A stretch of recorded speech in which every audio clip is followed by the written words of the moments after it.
So we are going to put all money. I can give an example. In tennis parliament, I traveled 4 times. I never went to the speaker to ask for travel. It's my chairman of committee who would see that I merit it and I'm going to add value.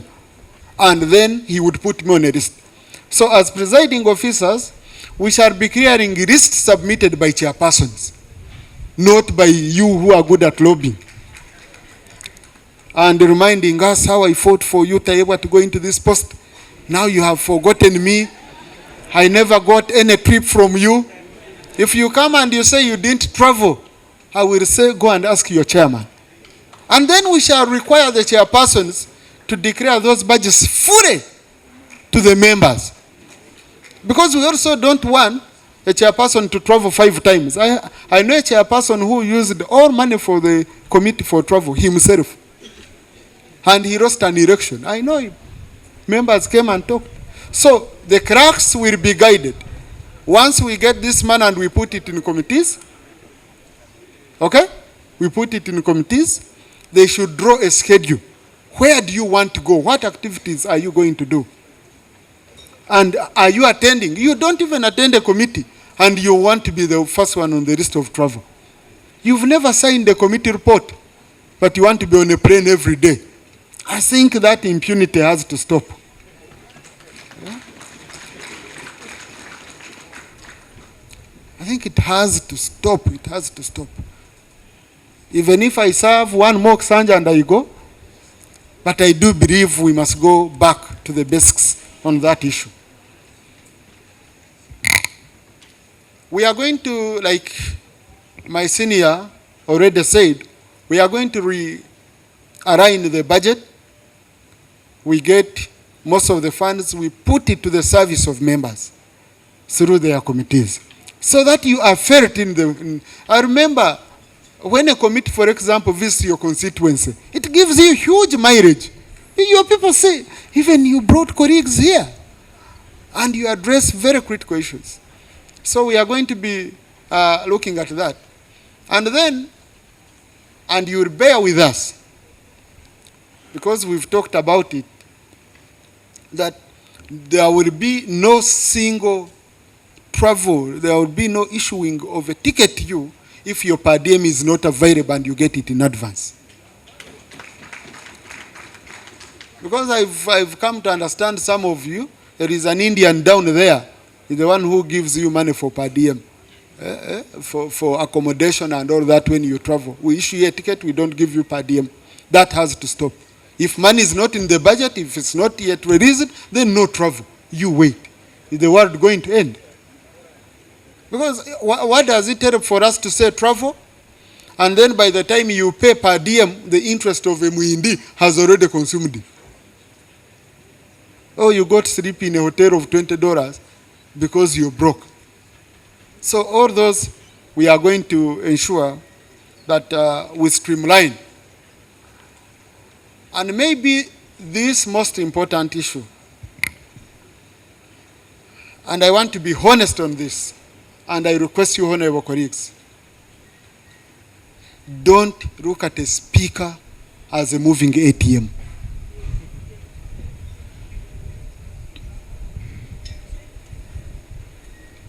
I want to be honest, because me, I had feared coming to office. You come to office, members have already surrounded you.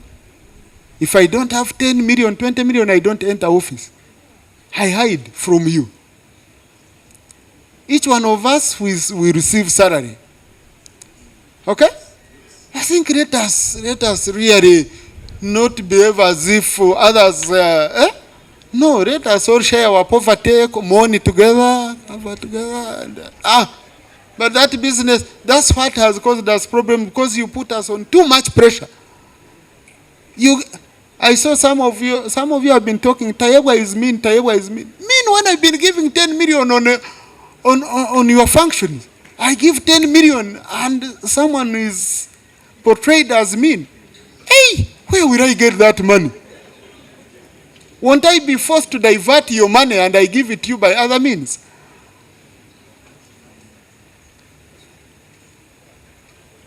Kindly, let us support each other. The financial pressure on your presiding officers, I request you bear with us. You bear with us so that we can now, instead of only those who can access me being the ones to benefit, we would rather have a system which is very clear on how each one of you can benefit, whatever small it might be. You don't need it first come and beg me to be my friend. No, it should be through a well-defined system. I think that will help all of us, really, to be objective, to be clear, not to look at this one as having, this one more kind, this one what? No. But all of us as respectful and legislators. So we've learned, I'm saying all this because I've shared with my senior from the lessons I've learned. These are lessons. That's the advantage of institutional memory. And then please, respect our staff.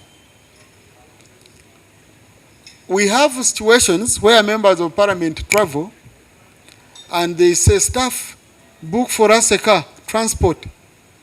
And you, a staff whom you've earned more than double of their per diem, you want them to pay for your transport. Some of the members, we borrow money from staff and we don't even pay.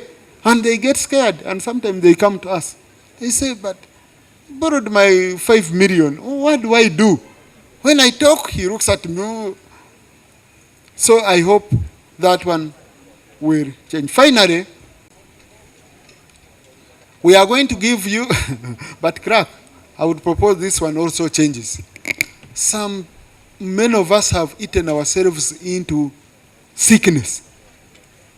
Because you are attending, for example, you were a councillor, now you're a member of parliament. In council they couldn't even give soda. Here they are going to put sumbusa, mandazi, chapati. Those things really give us a bad image.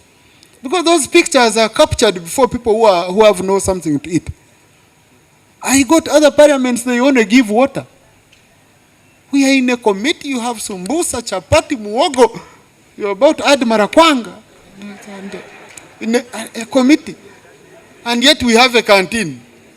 To me, my proposal would be, in a committee we serve water. If you need breakfast, there is a canteen. Go in. Okay? Have canteen. So, but we have a gym down here. Colleagues, we want each one of you to be comfortable, to know you will be treated equally. We don't want to have members and members.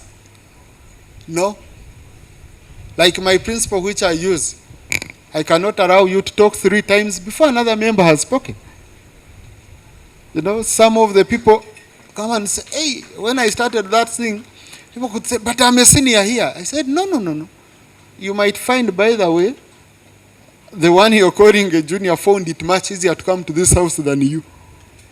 Okay? So we took the same route of the ballot. Whether you are a senior or not, when we say 3 minutes, okay, please follow the rules. And each one of us must be treated equally. We don't want to have people who are favored on the floor and others are scared. No. Each one of us must have the courage to come up and know that they are going to speak and represent their people because they came with the mandate of the people. They didn't come with the mandate of how many books they have. Okay? Whether you appear. Of course, we have circumstances. I can give an example. When we are on taxation matters, we always call to lean on the wise counsel of Honorable Kateshumba because of his expertise. I know if I have issues to do with infrastructure and they are much deeper, I can't fail to lean on the wise counsel of Honorable Mary Kutesa, the former legal director in UNRWA, because she understands it deeply. I know if I'm on issues of national security and coordination, I can't fail to go to General Tumukunde, to Honorable Wanyoto, who was a deputy head of mission at AMISOM. You know, things of that nature happen. But that doesn't mean that we have to suffocate the rest of the members. So I want you to be confident, to know you will be given, even if your qualification is senior 6, you will be given the same opportunity as Professor Kamuntu, the veteran.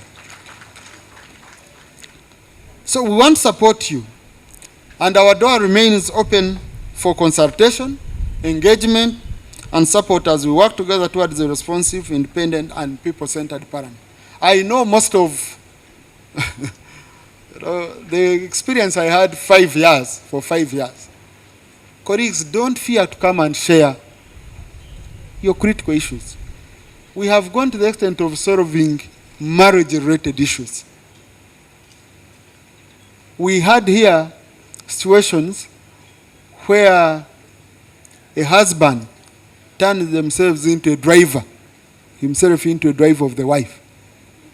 He comes, he drops the wife here, and he parks down, and he sits there to see whoever greets the wife. Yeah? You know, some of us love joking, hugging. You see your colleague saying, but colleague, please, me hugs, stop there. Outside there are cameras. Yeah, but we are colleagues, what's the problem with hugging? Then only to understand the husband is watching. We have a place where drivers usually sit. Maybe crack, we shall get them a better place. They usually sit there to spy on their wives. Okay? So one of them called me, said, I have this problem. Because a colleague wouldn't be peaceful. And I called the husband, I said, I'm sorry, we have enough security for all members of parliament here. Your wife is secure here. I no longer want you. You're not a gazetted driver. Or register as a driver so that we can know. And then we shall be giving you where to sit as a driver, not as a spy. We have some of us, we have some exhibits in the public in terms of human beings. And they come and tell us, and they demand, we want you to attach salary, we want you to do that. And we call colleagues. And these are things which are normal. It takes all sorts of people to make up this world. We are human beings. I don't know why the public expects us to be like robots. We are human beings. We are repentant sinners. Okay? So don't fear coming to the speaker and sharing. I was hearing those who are saying, no, we have issues of women, we talk. I think I have addressed issues of women much more than issues of men. Many issues of women than issues of men. I have a colleague in the 10th parliament, in the 11th parliament, who came to me, had been diagnosed with cancer. And I'm there. She comes to my office crying. And this is where I want to appreciate the crack, because sometimes we get situations of that nature. And I had no answer, I had no what. So immediately, the speaker was not around. So I called the crack, said, let's get a solution. We got a solution because sometimes the medical board, and I think crack, I want to talk to the speaker. We have a meeting with the medical board. They don't clear our members. Ministers are cleared quickly, but members of parliament are not. I want us to have a dialogue with them on that issue, especially women who have very unique issues. So we just sent a member to Nairobi, and they found the member had no cancer, but they were going to cut off her breast. So when we are here, we are colleagues. And part of the reason for orientation, honorable colleagues, is for you to know each other. Don't sit with people from your region. Don't sit with people from your constituency. We are orienting. I can see Sinjiro group. But I know the one who has done it. They have, Sinjiro yesterday sponsored a candidate for speaker. So, and I can see the second is the one who has mobilized. Not the candidate for DP, the mother is from Sinjiro. So the seconder is appreciating them. Please, don't go on a table we are in orientation, you're from the same district and you're seated together. From the same region and then how are you orienting? How will you know other colleagues? So you mix. You mix. It's a time of orienting and knowing each other. Okay? Yes. Huh? So I will request that on Thursday, let's get a seating arrangement where people from, just make a move. If you find a person from your district or from your region, move to another table where there are people you don't know. That is how we develop comradeship in this house. That's how we develop comradeship, and that's how we defend each other. Because for us here, if I go to your constituency, I don't need to know whether you're opposition or not. You're a member of parliament and you're a colleague. I support you. And we usually use the language. I go and say, you people, the other opposition people are bad, but this one is good. Huh? I'll find a way of packaging it.